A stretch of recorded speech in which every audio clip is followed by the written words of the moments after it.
नमस्कार। हिंदी व्याकरण के विसर्ग संधि भाग 3 में आज हम परिचर्चा करेंगे विसर्ग संधि के शेष नियमों के बारे में तथा विसर्ग संधि से संबंधित जितने अपवाद हैं उन अपवादों के बारे में। तो पढ़ते हैं विसर्ग संधि के शेष नियम व उसके अपवाद के बारे में। आज का पहला नियम है ई उ के बाद विसर्ग और विसर्ग के बाद में यदि घोष वर्ण आता है तो विसर्ग रे में बदल जाएगा, रे हलंत होगा, जिसे हम क्या कहते हैं, रेप कहते हैं। यदि विसर्ग के बाद में स्वर आता है तो विसर्ग है वह रे में बदलेगा, रे में क्या मिल जाएगा, स्वर मिल जाएगा और रे पूरा हो जाएगा। ये हमें ध्यान रखना है। घोष वर्ण कौन कौन से होते हैं? प्रत्येक वर्ग का तीसरा, चौथा, पांचवा वर्ण य, र, ल, व, है तथा सभी स्वर क्या कहलाते हैं? घोष कहलाते हैं। जैसे आवि, धन, भाव। यहां देखिए ई आ रहा है विसर्ग से पहले और विसर्ग के बाद में क्या आ रहा है? भय आ रहा है, जो क्या घोष वर्ण है। तो विसर्ग किससे बदल जाएगा? रे में। ये आ वी आविर्भाव हो जाएगा। क्या हो जाएगा? आविर्भाव। यानी विसर्ग है उसका क्या हो जाएगा? रे। अब यहाँ विसर्ग का रे हो गया, लेकिन विसर्ग के बाद में स्वर नहीं है तो विसर्ग किस में चला जाएगा? रेप में चला जाएगा। यानी स्वर विहीन जो रे होता है वो क्या कहलाता है? रेप कहलाता है, जिसकी परिचर्चा हमने कई बार पहले भी कर ली। इसी प्रकार है आसी वचन, आसी ही धन वचन। यहाँ ई दीर्घ आ रहा है, उसके बाद में विसर्ग आ रहा है, विसर्ग के बाद में क्या आ रहा है? वह आ रहा है, जो क्या है? घोष वर्ण है। तो विसर्ग किससे बदल जाएगा? रे में बदल जाएगा, रेप वाले, और ये बन जाएगा आशीर्वचन। उ की बात करते हैं। प्रादुर, धन, भाव। यहाँ देखिए उ आ रहा है, उ के बाद विसर्ग आ रहा है, विसर्ग के बाद में क्या आ रहा है? भय है, जो क्या घोष वर्ण है। तो विसर्ग किससे बदलेगा? रे में। आगे स्वर है नहीं, इसलिए किस में चला जाएगा? रे, रेप में चला जाएगा। इसी तरह यजु, धन, वेद। यहाँ देखिए उ आ रहा है, उ के बाद विसर्ग है, विसर्ग के बाद में घोष वर्ण है। तो विसर्ग है वो किससे बदल जाएगा? रे में बदल जाएगा और ये बन जाएगा यजुर्वेद। इसी प्रकार है धनु, धन, धर। क्या है? धनु, धन, धर।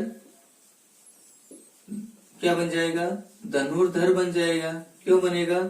यहाँ उ है, उ के बाद विसर्ग है, विसर्ग के बाद में ये क्या है? घोष वर्ण है। तो विसर्ग है वो किसमें बदल जाएगा? रे में, यानी रेप वाले रे में बदल जाएगा। ये हो गया। इसी प्रकार धनु, धन, विद्या। क्या है? धनु, धन, विद्या। यहाँ उ है, उ के बाद विसर्ग है, विसर्ग के बाद में घोष वर्ण है। तो विसर्ग है वो रेप वाले रे में बदल जाएगा और ये क्या बन जाएगा? धनुर्विद्या बन जाएगा। क्या बन जाएगा? धनुर्विद्या। वही, धन, भाग। क्या है? वही, धन, भाग। यहाँ ई आ रहा है, ई के बाद विसर्ग आ रहा है, विसर्ग के बाद में घोष वर्ण आ रहा है। विसर्ग किससे बदलेगा? रे में, यानी रेप वाले रे में बदल जाएगा। क्यों बदल जाएगा? क्योंकि विसर्ग के बाद में क्या है? कोई स्वर नहीं है। वही, धन, द्वंद्व। क्या है? वही, धन, द्वंद्व। क्या हो जाएगा? बहिर्द्वंद्व, द्वंद्व। ये रेप। द्वंद्व को हम ऐसा भी लिखते हैं, द्वंद्व। ये हो गया। ये क्या है? मानक रूप वाला, मानकीकरण का रूप हो गया।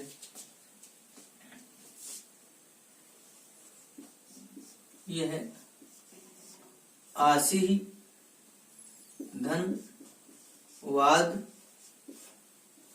देखिए पूछा हुआ उदाहरण है, सब शुद्धि में भी अनेक बार पूछा हुआ है। ई आ रहा है दीर्घ, उसके बाद में विसर्ग है, विसर्ग के बाद में क्या आ रहा है, वह जो है घोष वर्ण है, तो विसर्ग रे में बदल जाएगा, ये बन जाएगा आशीर्वाद। ये आशीर्वाद होंगे। स्वर की बात करते हैं। देखिए आप इन उदाहरणों में ज्योति, धन, आदित्य या विसर्ग है, विसर्ग से पहले ई आ रहा है और विसर्ग के बाद में क्या आ रहा है, स्वर आ रहा है जो कि घोष वर्ण है, तो किसे बदल जाएगा, विसर्ग रे में, और ये बन जाएगा ज्योतिरादित्य। क्या बन जाएगा, ज्योतिरादित्य, ये बन जाएगा। देखिए कैसे बना, यानी ये विसर्ग का क्या बना, रे बना, रे में क्या मिल गया, मिल गया, तो क्या बन गया, ये रा और ये रा, ज्योतिरादित्य। इसी प्रकार देखिए आप बही, यानी ई आ रहा है बही, ई के बाद विसर्ग है, विसर्ग के बाद में क्या है, ए स्वर है जो क्या है, घोष वर्ण है, तो विसर्ग किसमें बदलेगा, रे में बदल जाएगा, रे में ए मिला तो क्या हो जाएगा, बहिरंग। ऐसा ये महत्वपूर्ण उदाहरण है बहिरंग। देखिए आप बहिरंग, बही मानी बाहर का, रंग मान रंग, ऐसा नजर आता है, जबकि वास्तव में क्या है, बहिरंग बाहर का अंग है, रंग नहीं है, वो मूल शब्द क्या है, अंग मूल शब्द है, ये ध्यान रखना चाहिए। बहिराक्रमण, यहाँ विसर्ग से पहले ई स्वर आ रहा है, इसके बाद में आ है, वो स्वर आ रहा है जो कि घोष के रूप में है, तो विसर्ग किसमें बदलेगा, रे में आ मिला तो क्या बन गया, रा, और ये बन गया बहिराक्रमण। यहां देखिए आप ये उदाहरण पूछा हुआ है, द्विधन आगमन, दै वी, और ये विसर्ग है वो किसमें बदलेगा, रे में आ मिल गया तो क्या बन गया, रा, द्विरागमन। ऐसा दोबारा आना, द्विरागमन। ज्योति धन गमन, ज्योतिर्गमन। इसी रूप में दूसरा जो उदाहरण है वो क्या है, ज्योति ही धन गमय, क्या हो जाएगा, ज्योतिर्गमय, क्या हो जाएगा, ज्योतिर्गमय, ये हो जाएगा। तो ये जो नियम है वो स्पष्ट कर रहा है कि ई उ के बाद विसर्ग, और विसर्ग के बाद में यदि घोष वर्ण आता है तो विसर्ग किस में बदलेगा, रे में बदलेगा। जो विसर्ग संधि से संबंधित अपवाद है उनके बारे में हम जानते हैं, यानी जो हमने विसर्ग संधि के जितने नियम पढ़े हैं उन नियमों का जहां उल्लंघन हो रहा है, उन नियमों की बात लागू नहीं हो रही है, वो बातें क्या होगी, अपवाद के रूप में प्रयुक्त होंगी। जैसे ये है अधय धन पतन, अधय धन पतन, यहाँ देखो ए आ रहा है, के बाद विसर्ग आ रहा है, विसर्ग के बाद में क्या आ रहा है, पे जो है घोष वर्ण है। तो हमने नियम पढ़ा ए के बाद विसर्ग, और विसर्ग के बाद में यदि घोष वर्ण आता तो विसर्ग किस में बदलेगा, से में बदलेगा। जैसे नाम है धनकार, क्या बनाया हमने, नमस्कार बनाया, लेकिन ये नहीं बन रहा है, यहाँ जो बात है वो नहीं हो रही है लागू। देखिए आप अधय पता नहीं रहेगा, ये क्या है, से के रूप में प्रयुक्त नहीं होगा विसर्ग, और ये ऐसा कैसे रहेगा, अधय पतन। तो ये सब शुद्धि में भी प्रयुक्त होने वाला शब्द है।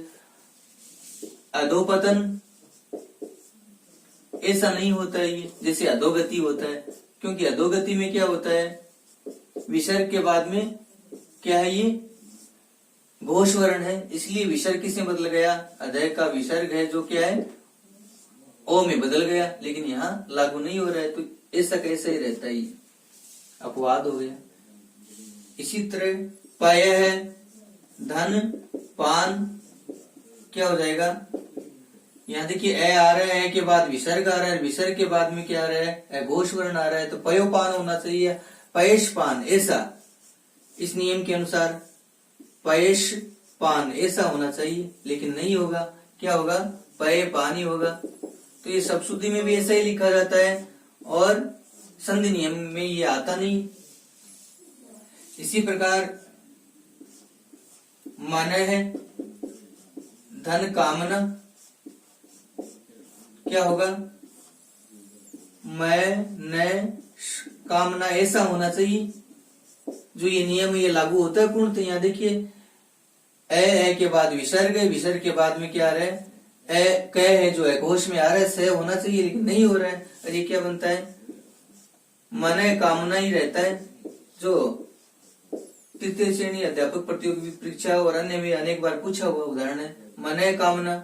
और व्यवहार में हम क्या लिखते हैं, मनोकामना ऐसा लिखते हैं, जो कि व्याकरण की दृष्टि से पूर्णतः अशुद्ध है। हम ईश्वर से जब प्रार्थना करते हैं, ईश्वर हमारी मनोकामना पूरी कीजिए, तो मनोकामना पूरी नहीं होती है, क्या होती है, मन कामना पूरी होती है। इसलिए ऐसा शब्द बोले हम। इसके बाद में प्रातः है, धन काल क्या हो जाएगा, प्रातः काल ही रहेगा। क्या हो जाएगा, प्रातः काल, प्रातः काल या प्रातः काल नहीं होगा ये। जबकि इस नियम से क्या बनता है, ये प्रातः काल बनता है, जबकि प्रातः काल ना होकर क्या होगा, प्रातः काल ही रहेगा। ये भी अपवाद हो गया। इसी प्रकार मन है पूत, मन है पूत, पूत मन पवित्रता होती है, मन की पवित्रता। यहाँ ए के बाद विसर्ग और विसर्ग के बाद में जो क्या आ रहा है, ए घोष वर्ण आ रहा है, तो विसर्ग किसे बदलना चाहिए, सह में बदलना चाहिए, लेकिन नहीं बदल रहे हैं और ये बन गया मनस्पूत। ऐसा जो कि अशुद्ध है, क्या बनेगा, ये मन पूत ही बनेगा। क्या बनेगा, मन पूत, ये शुद्ध है। इसी प्रकार जो पूछा हुआ है मन प्रियाय, क्या है, मन धन प्रियाय, क्या हो जाएगा, मन पर्याय रहेगा। मनस पर्याय कभी भी नहीं होगा, मनस पर्याय नहीं होगा, मन पर्याय ये भी क्या है, अपवाद है। तो ये सारे के सारे क्या है, अपवाद है। शेष अपवादों की बात करते हैं। ये देखिए आप, मन है प्रीति, मन है प्रीति रहेगा, सह नहीं आएगा। मन है प्रिय, तो ये मन है प्रिय रहेगा, सह नहीं आएगा इसमें भी। मन है शक्ति, मन है शक्ति ही रहेगा, मन शक्ति नहीं होगा। मन है प्रणीत, मन प्रणीत ही रहेगा। मनस पाप, मनस पाप न होकर क्या रहेगा, मन पाप ही रहेगा। संधि नियम लागू नहीं होता है। मन पति, मन का पति कामदेव हो गया, तो मन पति रहेगा, ये क्या रहेगा, मन पति। मन कल्पित, मन कल्पित ही रहेगा। मन पीड़ा, यानी मन पीड़ा ही रहेगा, मनस पीड़ा नहीं होगा। अतएव ये ऐसा ही प्रतियोगी परीक्षा में पूछा हुआ उदाहरण है।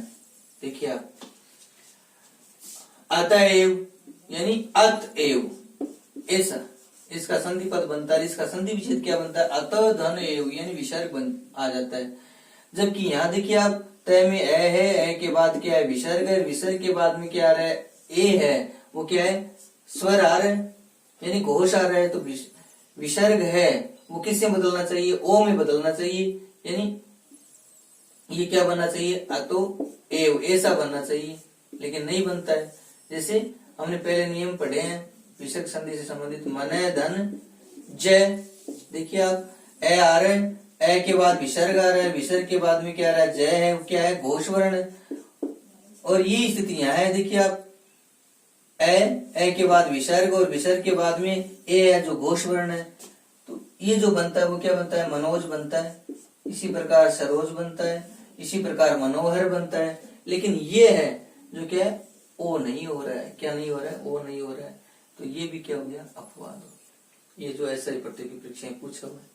इसी प्रकार ये देखिए आप, यश धन इच्छा, ए के बाद विसर्ग और विसर्ग के बाद में क्या है, स्वर आ रहा है जो घोष वर्ण है, इसलिए विसर्ग किस में बदलेगा, ओ में, ओ और ऊ मिलकर के ओ गुण हो जाता है।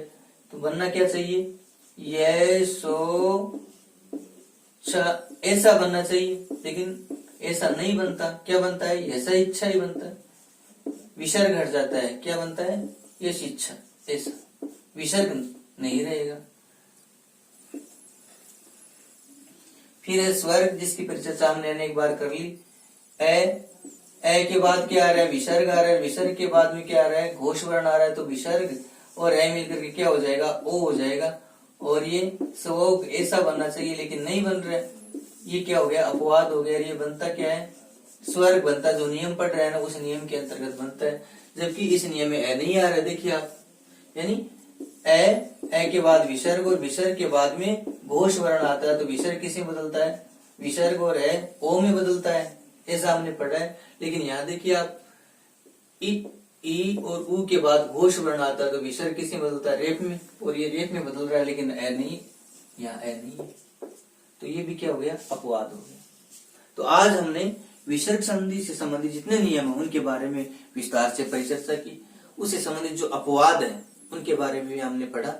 शेष जो व्यंजन संधि है उसकी वीडियो लेकर के आपके सामने पुनः हाजिर होंगी। धन्यवाद। सत्यमेव जयते।